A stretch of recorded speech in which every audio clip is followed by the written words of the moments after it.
Ladies and gentlemen, welcome back to the channel. Time for another three things we've learned. St Mirren 0, Celtic 4. Quite a weird game, to be quite honest, because if you have if you've not seen the game and you're here purely to hear my opinions on it, you're going to be kind of taken aback by the fact that it was particularly negative. You're going to be probably surprised with a lot of the negative comments I might give towards the game. The scoreline does not, in fact, reflect how I feel like the game went for Celtic.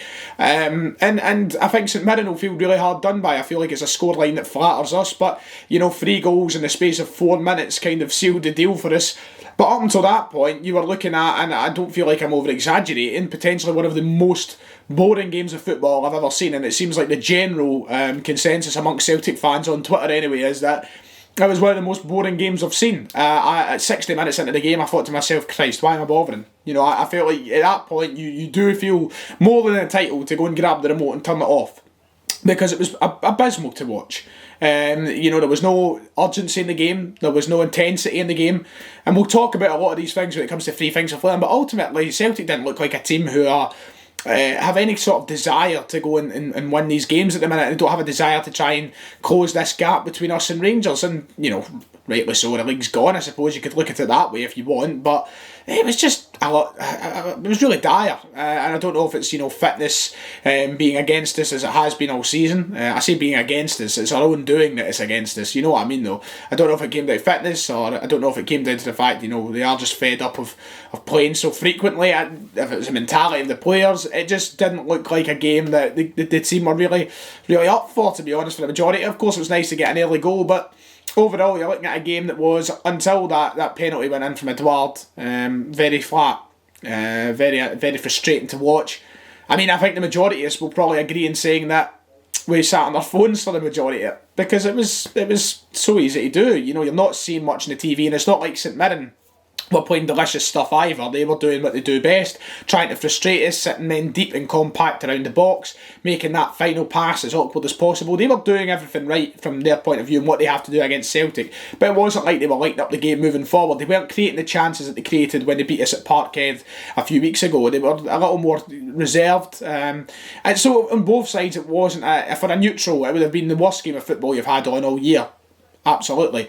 So let's talk about the game start to finish, talk about what happened, and then we'll get on to three things we've learned and the player performances who I think stood out. And so from kick-off, I must admit, for the first, until we scored about 15 minutes into the game, I thought we looked hopeless. I think that St Mirren looked a better side, to be honest. I think Jim Goodwin, and I'm going to give a lot of credit to him here, I think he's got his side playing some really well-drilled, confident football. They were pressing Celtic as much as they could on the ball. They were trying to get us a wee bit nervy, and they were doing exactly what I said in the match preview, whereas if they got as close to the back line as possible, it would kind of, shake them, get them a little bit nervy, and they were doing that. And for the first 10 minutes, I don't think we were exactly woeful, but St Mirren did look better in my eyes, and there was a kind of feel around the game that it was going to be one of those ones where, they're going to take the lead again, aren't they? As I said, we weren't terrible. I think we were slightly boring whenever we had the ball, and that'll go for the remainder of the game. But St Mirren were certainly up for it in the first 10 minutes or so, but then Rogic comes in and with a beautiful finish, he puts us 1-0 up, and it was a tidy finish. So maybe Rogic will go on a run of 2-3 games scoring now, and then he'll go another 5 months without scoring. I don't know. I'm just presuming here. I'm judging off previous examples. But, it was a really good finish from him that put us in the lead, and you can't complain with that. And then let's just be honest, from that point until we start scoring again, there's nothing much to talk about. Nothing at all. There's one big thing to talk about, and I'm going to keep it in the three things we've learned. I genuinely mean it when I say it could potentially be the most boring game of football up until those 3 goals I've ever seen. It was just so bland. It was a real lack of creativity. And look, I will understand that, if there's a slightly more optimistic fan, or a more positive fan I should say, it was to say, Celtic got a good couple of chances in the game. Edouard missed a sitter. We could have been 2-3-0 up. Yeah, but the chances were few and far between, and the build to those chances were kind of, they just kind of came off the cuff. It wasn't really like we were playing some nice football leading up to several chances. They just kind of popped out of nowhere, and I don't know if that's because I was sitting with my head in my phone because of how boring it was, but it was just a real lack of desire in the players, you could say. It was just it was really nothing there, and it's hard to analyse when you get a game like that. You know, St Mirren were doing what they had to do. When they go 1-0 down, they know they need to get themselves A, back in the game, or B, protect themselves from conceding more goals. And for such a large portion of the game, they'd done that. They made sure that they didn't really go for the attacking option.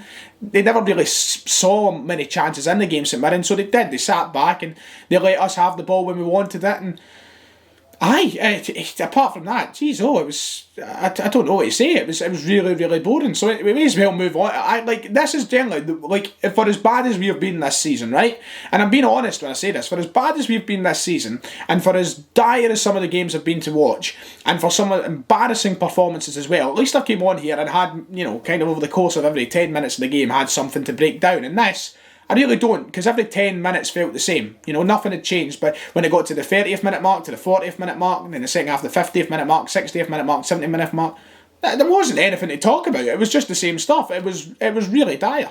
So obviously then we get to the goals, a penalty's awarded, and look, I'm seeing people crying already about the penalty, and I know there's got to be Rangers fans over here in the comments, it was never a penalty, it was never a penalty. Look, I'm going to reiterate a point that I made. I've not had the chance to watch it back and proper, decide yet, but from the highlights that I watched in real time, I can say this: it is a penalty. It's a very light penalty, but it is a penalty. Gone are the days where penalties are two fitted tackles where a boy's leg gets broke. That's no football anymore, right? And I'm not a fan of the fact that penalties have become so light, but that is it. And he clips his heels. It's a penalty. He comes in, clips his heels, and he goes down. You don't get away with that. And this debate that is ongoing, and it comes to both sides, it comes to both Celtic and Rangers, this whole debate about fouls. Get over it, man. Rangers are 18 points clear. Right? It's hardly going to fucking make a difference. I'm not going to agree about half their decisions they're getting, and I don't think Rangers fans should be great about the decisions we're getting. The refereeing standards are very poor, we know that. But these situations, the same one with a Yeti, yes, the contact is very minimal, but it's a penalty. That's how the sport works now. It's how it's evolved. We don't see mud baths in the box now where players get out of it brown from toe to shorts, because they've been sliding about. That's not what happens now. The reality is that. So a penalty's given, and I think it is a penalty for as light as it is. Edouard converts very nicely, and then after that, Christie, choke clip milk himself, goes up, puts it at the back of the net, beautiful. After me kind of not looking forward to seeing him come on, and then Turnbull with it. And look, Turnbull's goal is a beautiful goal, and I've not seen many people talk about the build up to the goal. We've just kind of spoke about Turnbull and him scoring. The build up is beautiful, and the way Christie brings it down and controls it. It's when you see Christie come off the bench and have a game like that, he scores a good goal, and he does so well for that fourth goal. You realise how good a footballer Ryan Christie is. He is a really good footballer, and he's a brilliant player for Celtic. But he's just so frustrating, he's so wasteful, and quite rightfully he gets the slack because of how wasteful he is. He's a player who's always frustrated me. If you've watched right back to 2018 on this channel, there was a point I was never a fan of Christie, and he kind of won me over. I've always been slightly indifferent towards him, but there's no denying he's a player, and when he does things right, brilliant, joy to watch, and that's the way he brings the ball down and controls it and lays it off for Turnbull for the fourth is absolutely brilliant. So we go on, we see out the game. I think St Mirren have a chance or two in the closing 10 minutes, but nothing much to worry about. And another 4-0 win, 4-0 wins in the space of what? Just over a week? You couldn't write it. So let's talk about the three things we've learned then. First off, I'm going to start with, I've actually forgot, I had one I wanted to start with, and I can't remember, but let's talk about Stephen Welsh first. So frustrating, and it just sums up the frustrations of this season. And look, there's no denying that everything that's the majority of things that have went wrong with Celtic have been self-inflicted this season. The Dubai stuff, and Neil Lennon and Peter Lawwell's decision making, it's been brought on the club itself by people in charge. The fans have had to sit and just endure it, but stuff like this, it's so frustrating. Welsh, who was nicely solidifying himself as perhaps Ayer's partner for the remainder of the season, is now off injured, stretchered off the park. It was a really, really nasty challenge, and nasty is maybe not the right word, because I don't think there is any malice behind it. He is going for the ball in this, and I'm not going to sit and cry just because he's fucking came in and got his ankle. Look, I think there was a clear intention for him to go and get the ball. I'm not going to sit and post clips of it on Twitter saying, oh my god, compliance officer, get a hold of this, because it was fair. He came in, tried to get the ball, and he's mistimed it. He's went in, and he got the yellow card I think he deserved. If there was a little more of indiction behind it and such, you could look at it as perhaps a red card tackle, but I don't think it was. But sees Welsh took off on a stretcher, which is so frustrating. And look, I don't think Stephen Welsh is the almighty. I don't think he's going to solve the answer to all of Celtic's defensive problems from now until God knows when. But he was certainly a lot better than Duffy. And now we've got to go back to Duffy. And now the depth in that area becomes even more scarce. This is why we had to make signings in the January window, and we didn't. We now have... Who's our next option now for centre-half? Beaton? Is that it? Wow. That's all we've got. 3 centre-halves fit at the minute. 3. Ridiculous. So hopefully it's not too bad. Hopefully he's back soon. But when you see a tackle like that and the way the ankle bends and him stretchered off, not a lot of fault. Because if it's not like a broken ankle or a fractured ankle or something, it's definitely something to do with ligaments. So, so frustrating.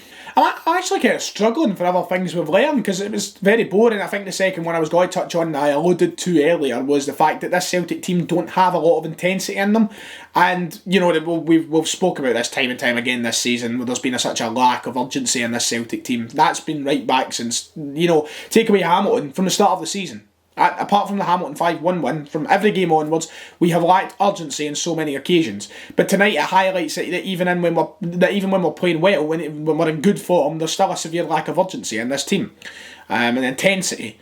Intensity was the word that was pointed out to me by Ryan McGinley, and look, I'm so inclined to agree. Up until we scored those 3 very quickly, there was no intensity, and I don't know where it comes from. I don't know if it's player attitude. I don't know if it's the way if it is just tired legs because we're playing so many games. I don't know if it's coming from the manager. I don't know what it is, but we really lack it. We're not turning on the style when we should be. We should be going out. There should be an understanding collectively from the players on the park tonight that we have the chance to go and win 3 in a row and start something a little nice for the fans, considering how bad the season's been. And you know, we just looked. Can't be bored, apart from a couple of players. So it was weird. It was a weird one. We do lack that intensity, and we need to get it back. And I think that there will be a smidgen of excuses thrown in for the fact we've played so many games. But we just need it. We need a wee bit of, as Neil Lennon would have said, the thunder. You know, you just need something like that. Let's make one thing perfectly clear. That was ironically. I said that ironically there. And the third thing we've learned, and I want to bring this up, and I hate bringing it up because I'm fed up speaking about it because we spoke about it for so long. Dubai was literally the worst. It was, I don't... Look, at the point, if we dropped, 9 points after coming back from the Dubai? 9. Because we didn't have our team available. If we'd never dropped those 9 points, yes, we'd still be in a position behind Rangers, but we'd be in a position to apply a lot more pressure. It's frustrating talking about it, and look, yes, it's ifs, buts and maybes, it swings and roundabouts and all the rest of it. If your aunt had ball, should be your uncle, blah blah, I know, but, oh my god, it's just so frustrating looking back now at what could have been if we never went to Dubai. That's how I want to end the video. I've boiled my own blood.